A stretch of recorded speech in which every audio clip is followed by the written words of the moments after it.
दोस्तों, आज हम लोग क्या बात करने वाले हैं, इस विषय पर हम बात करेंगे कि आज हम लोग क्या पढ़ने वाले हैं। इसके पहले वाले वीडियो में हमने आपको बताया था कि आप HCF जो है बना सकते हैं आसानी से, और इसके लिए मैंने आपको भाग विधि से HCF कैसे बनाना है ये मैं आपको बता चुका हूँ। आज हम लोग यूक्लिड विभाजन प्रमेयिका के बारे में बात करेंगे। इसके आधार पे HCF कैसे बनता है आज हम लोग ये देखेंगे। आपको मैंने कहा था ना कि अगर आप लंबी विभाजन प्रक्रिया अर्थात भाग विधि अगर आप बना ले रहे हैं तो उसके बाद आप अगर यूक्लिड विभाजन प्रमेयिका का इस्तेमाल करके आप इससे HCF बनाते हैं तो बहुत ही अच्छे तरीके से, विश्वास कीजिए मेरा, आप बहुत ही अच्छे तरीके से आप HCF यूक्लिड विभाजन प्रमेयिका के द्वारा बना सकते हैं। और इसके बाद जब ये खत्म हो जाएगा तो हम लोग पढ़ेंगे क्या, अभाज्य गुणनखंड विधि के द्वारा HCF कैसे बनाते हैं। उसके बाद ट्री मेथड अर्थात वृक्ष विधि के द्वारा भी हम लोग HCF बनाना देखेंगे। तो आज इसके बारे में हम बात करते हैं। इसके बारे में मैंने आपको पहले भी बता रखा है, अगले वीडियो में आप देखिएगा कि यूक्लिड विभाजन प्रमेयिका है क्या है भाई, है क्या आखिर ये चीज, और ये हमारी मदद क्या करता है। तो ये हमारी मदद दो धनात्मक पूर्णांकों के HCF निकालने में हमारी मदद करता है। और ये बात मैं आपको पिछले कई लगभग 2-4-5 वीडियो के पहले मैं आपको ये बता चुका हूँ। आप सभी वीडियो को आसानी से, आराम से, अच्छे तरीके से देखिए ताकि आप एक एक पॉइंट को अच्छे तरीके से समझ सके, देख सके, और जो आप करेंगे, जो आप पढ़ेंगे, शायद कोई बच्चा उसको जान पाएगा। तो मेरी तो कोशिश यही है कि आप तक उस सच्चाई को भी पहुंचाया जाए जो सच्चाई आप तक पहुंचती नहीं है, सिर्फ आपके कॉपी में बोर्ड पे बना हुआ चीज ही रह जाता है। उस सच्चाई को भी मैं आपको देना चाहता हूं। तो आइए एक बार फिर हम यूक्लिड विभाजन प्रमेयिका के बारे में बात कर लेते हैं। यूक्लिड विभाजन प्रमेयिका हमसे क्या कहती है, हमसे ये हमसे कहती है कि यदि हमारे पास, यदि हमें दो धनात्मक पूर्णांक है ना, यदि हमें दो धनात्मक पूर्णांक दिए गए हों तो ऐसे अद्वितीय और दो पूर्ण संख्याएं हो सकती हैं जो किनको ये जो आप देख रहे हैं ना, यहाँ वाला ये जो फॉर्मूला आप देख रहे हो, इनको संतुष्ट करता हो। ठीक है, मैंने आपको अभी जो परिभाषा बताया कि यूक्लिड विभाजन प्रमेयिका हमसे क्या कहती है, तो दो धनात्मक पूर्णांकों में, है ना, और उसमें मैंने एक बात की थी अद्वितीय के बारे में। अद्वितीय का मतलब क्या होता है कि उसके जैसा कोई दूसरा नहीं। जैसे आप भी अद्वितीय हो, हर एक इंसान अद्वितीय है, आपके जैसा कोई दूसरा तो है नहीं, तो आप तो अद्वितीय हो ही। चलिए देखते हैं इसको कि कैसे इस चीज को हम इसके द्वारा प्रूव कर सकते हैं। जैसे आप यहाँ देख रहे हो, लिखा हुआ है A = BQ + R। तो B और Q के बीच में किस चीज का चिन्ह छुपा हुआ है बाबू, गुणन का चिन्ह छुपा हुआ है यहाँ पे, है ना, गुना है। तो A = BQ + R, जहां, ठीक है ना, जहां 0 से बड़ा या बराबर, इसको थोड़ा मिटा दीजिए आप, क्या बन गया, बराबर बन गया। अर्थात R का मान जब होगा तो 0 भी R का मान हो सकता है। अब इसको काट दीजिए, दे दीजिए, और नीचे वाले को मिटा दीजिए। अभी क्या हो गया, बड़ा, यानी R का मान 0 से बड़ा भी हो सकता है। तो यहाँ पे दोनों साइन लगा हुआ है, तो आप इसको कहते हैं कि R का मान 0 से बड़ा भी हो सकता है और 0 के बराबर भी हो सकता है। और आगे देखते हैं B का मान जब भी होगा, कभी भी जब भी B का मान होगा वो हमेशा R से बड़ा ही होगा, छोटा नहीं होगा, हमेशा R से बड़ा होगा। आइए देखते हैं कैसे ये बात मैंने जो आपसे कहा, ये बात में सच्चाई कितनी है, 10%, 15%, कितनी सच्चाई है, आइए इसको देखते हैं। तो जैसा कि मैंने आपको बताया, यूक्लिड विभाजन प्रमेयिका हमसे कहती है कि दो धनात्मक पूर्णांक, वे दो धनात्मक पूर्णांक कौन है, कोई भी हो सकते हैं भाई। आप भी सोच सकते हो मन में, मैं भी सोच सकता हूँ, कुछ भी आप सोच सकते हो। जैसे कि मैंने यहाँ पे एक संख्या लिया 5 और दूसरा मैंने यहाँ पे ले लिया 108। आप देख सकते हो ये दो धनात्मक पूर्णांक हो गए। अब इसमें जो बड़ा आपको दिख रहा है जैसे कि 108, इसको आप A कर लीजिए। A = कितना हो गया, 108, और जो छोटा है उसको आप B कर दीजिए, B = 5। अब आप क्या कीजिए, 108 को घेर करके 5 से क्या करेंगे, डिवाइड करेंगे, भाग देंगे।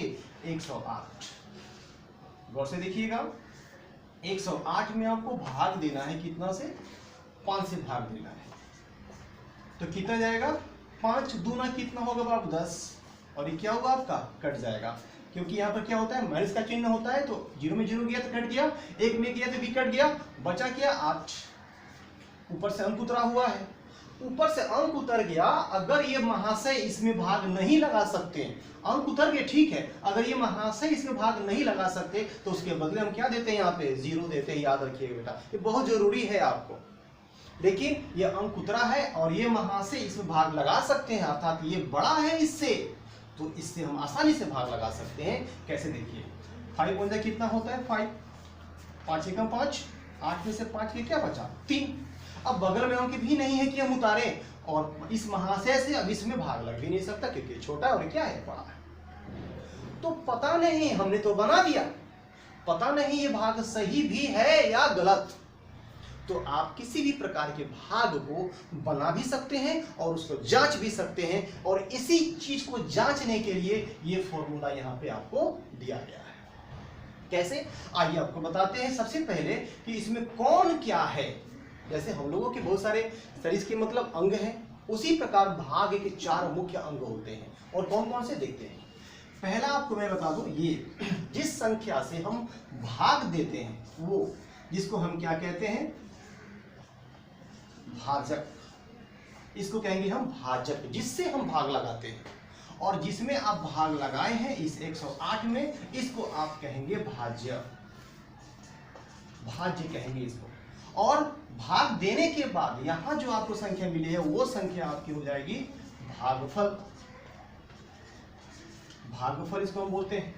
और नीचे जो संख्या बची हुई है यहाँ पे, इसको कहते हैं शेषफल, रिमाइंडर, ठीक है, शेषफल आप इसको कह सकते हैं। ये 4 चीज आप देख सकते हो एक भाग में होता है।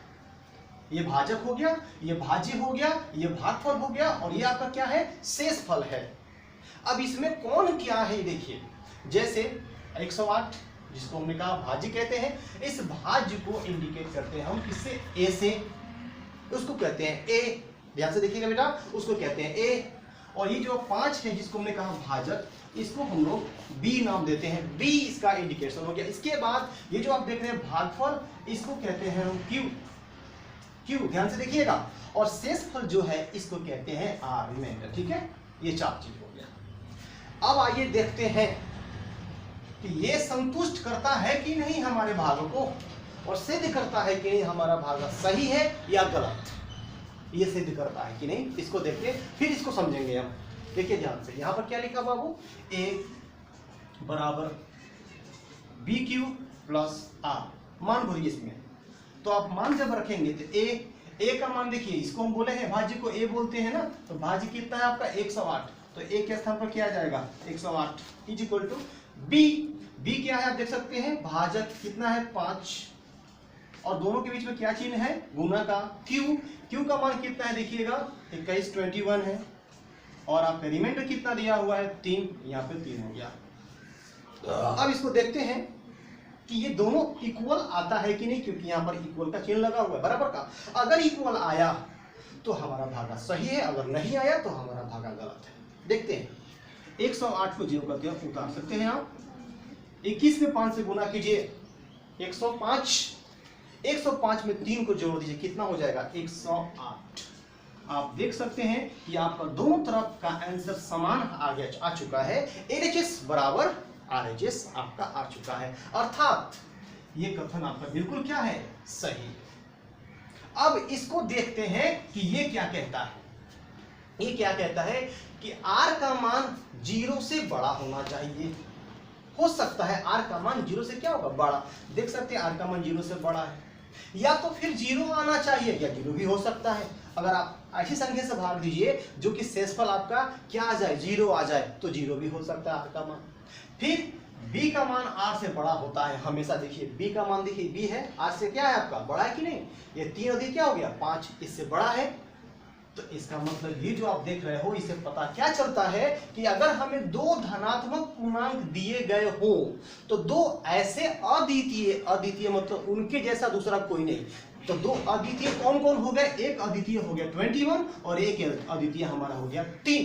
दो अद्वितीय ऐसे पूर्ण संख्याएं भी हो सकते हैं जो इनको सिद्ध करता हो, इनको संतुष्ट करता हो।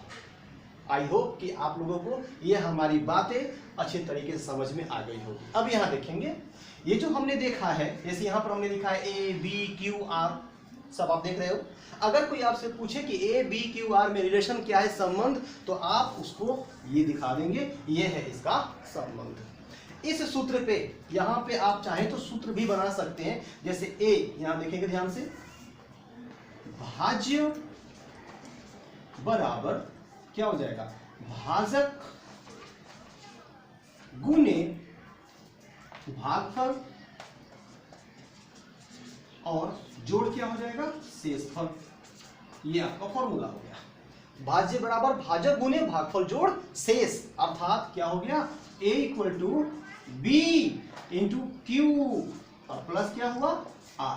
तो ये हो गया इनके बीच का संबंध। तो आज हमने आपको यूक्लिड विभाजन फॉर्मूला के बारे में समझाया कि इसको कैसे समझ सकते हैं।